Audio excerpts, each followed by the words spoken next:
আগামী 6 মাসে দুইটা বৈশ্বিক ক্রিকেট টুর্নামেন্ট টি-20 ফরম্যাটে সেপ্টেম্বরে সংযুক্ত আরব আমিরাতে অনুষ্ঠিত হবে এশিয়া কাপ এবং আগামী বছর ফেব্রুয়ারি মার্চে ভারতে হবে টি-20 ওয়ার্ল্ড কাপ। এবং ঠিক এই মুহূর্তে আসলে বাংলাদেশের ক্রিকেটে মূলত মনোযোগটা টি-20 ফরম্যাটকে ঘিরে। এশিয়া কাপের প্রস্তুতির জন্য ঘরের মাটিতে সিলেটে নেদারল্যান্ডসের বিপক্ষে 3 ম্যাচে টি-20 সিরিজ খেলবে বাংলাদেশ এবং সেটির জন্য অর্থাৎ এই নেদারল্যান্ডসের বিপক্ষে সিরিজ এবং এশিয়া কাপের জন্য 25 সদস্যের প্রাথমিক স্কোয়াড ঘোষণা করেছে বাংলাদেশ ক্রিকেট বোর্ড। তো এই 25 জনই কি তার মানে আসলে টি-20 বিবেচনাতে, বা এই 25 জনের ভেতর থেকেই কি টিম গঠন করা হবে এশিয়া কাপ কিংবা পরবর্তীতে টি-20 ওয়ার্ল্ড কাপের জন্য? নিশ্চিতভাবে এশিয়া কাপের দল গঠন করা হবে এই 25 জনের ভেতর থেকে, কিন্তু টি-20 ওয়ার্ল্ড কাপের দল গঠনের ক্ষেত্রে আরো বেশ কিছু ক্রিকেটার বিসিবির বিবেচনায় যে রয়েছে সেটারই প্রমাণ এই যে অস্ট্রেলিয়াগামী বাংলাদেশ এ দল, যেখানে আবার অনেককে সুযোগ করে দেওয়া হয়েছে। আগে যদি আপনাদের দলটা সম্পর্কে জানাই, এই দলে রয়েছে নুরুল হাসান সোহান, সাইফ হাসান, মোহাম্মদ নাইম শেখ, জিসান আলম ইয়াংস্টার তাকে সুযোগ দেওয়া হয়েছে, মাইদুল ইসলাম অঙ্কন তাকে রাখা হয়েছে, ইয়াসির আলী রাব্বি, আফিফ হোসেন ধ্রুব দুজনেই একসময় জাতীয় দলে খেলেছেন, এরপরে অফর্মের কারণে বাদ পড়েছেন। এরপরে রয়েছেন তোফায়েল আহমেদ, এরপর রয়েছেন মৃত্যুঞ্জয় চৌধুরী, একসময় ন্যাশনাল টিমে খেলেছেন, রাকিবুল হাসান, মাহফুজুর রহমান, নাইম হাসান, মুশফিক হাসান, রিপন মন্ডল এবং হাসান মাহমুদ।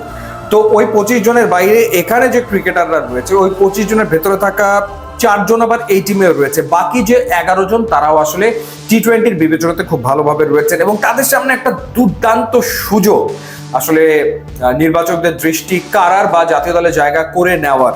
কারণ অস্ট্রেলিয়ার মাটিতে কঠিন কন্ডিশনে তাদেরকে টি-20 ফরম্যাটে খেলতে হবে এবং টপ এন্ড টি-20 টুর্নামেন্টে বাংলাদেশে এ দল পার্টিসিপেট করছে, যেখানে 14ই আগস্ট পাকিস্তান এ দলের বিপক্ষে বাংলাদেশ প্রথম ম্যাচটা খেলবে, 16ই আগস্ট বাংলাদেশ খেলবে নেপালের বিপক্ষে, 17ই আগস্ট খেলবে পার্থ স্কচার্সের বিপক্ষে, 19 আগস্ট খেলবে নর্দার্ন টেরিটরির বিপক্ষে, 21 আগস্ট খেলবে মেলবোর্ন স্টার্সের বিপক্ষে এবং 23 আগস্ট খেলবে অ্যাডিলেড স্ট্রাইকার্সের বিপক্ষে।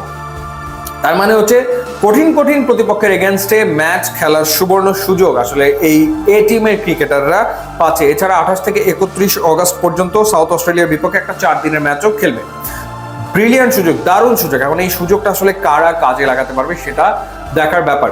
সো নিশ্চিতভাবে যেহেতু অনেকগুলো ম্যাচ তারা সেখানে খেলবে, অন্তত গোটা 5 ম্যাচ তো খেলবেই, এই 5টা ম্যাচে যারা পারফর্ম করতে পারবে, কয়েকটা ভালো ইনিংস খেলতে পারবে, ওই কন্ডিশনে অপোনেন্টের এগেনস্টে অর্থাৎ শক্তিশালী অপোনেন্টের এগেনস্টে যারা পারফর্ম করবে, ডেফিনেটলি তাদের তো সুযোগ থাকবে পরবর্তী সময় টি-20 দলে প্রবেশ করার। এবং একই সাথে এশিয়া কাপের জন্য যে 25 জনের স্কোয়াড ঘোষণা করা হচ্ছে, সেই স্কোয়াডের যে 4 জন অস্ট্রেলিয়াতে যাচ্ছে, নুরুল হাসান সোহান, সাইফ হাসান রয়েছে, এরপর নাইম শেখ রয়েছে এবং মাইদুল ইসলাম অঙ্কন রয়েছে, এই 4 জন যদি ওখানে পারফর্ম করে তারা স্ট্রেইট আসলে এশিয়া কাপের দলে ঢুকে যেতে পারবে। সুতরাং তাদের জন্য একটা দারুণ সুযোগ।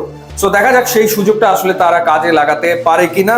এবং একই সাথে দেখার ব্যাপার থাকবে যে ইয়াংস্টার্স যারা রয়েছেন, যেমন জিসান আলমের কথা আলাদা করে বলা যায় যে সে আসলে কিরকম করে এই কন্ডিশনে, কিংবা জাতীয় দল থেকে বাদ পড়া আফিফ হোসেন ধ্রুব এবং ইয়াসির আলী। আফিফ হোসেন ধ্রুব যেমন এইচপির এগেনস্টে 2টা 50 করেছে ব্যাক টু ব্যাক, তারা আসলে কেমন করে, অর্থাৎ যেহেতু ওভারঅল ন্যাশনাল টিমের জন্য যে একটা পুল অফ প্লেয়ার্স সেইখানে তারা তো রয়েছে, এখন তারা পারফর্ম করতে পারলে তবেই আসলে জায়গা আবারও তারা ফিরে পেতে পারে। সো বিসিবি যেটা করছে, ক্রিকেটারদের ভেতরে প্রতিযোগিতা বাড়াচ্ছে, যেটা খুবই ভালো একটা দিক।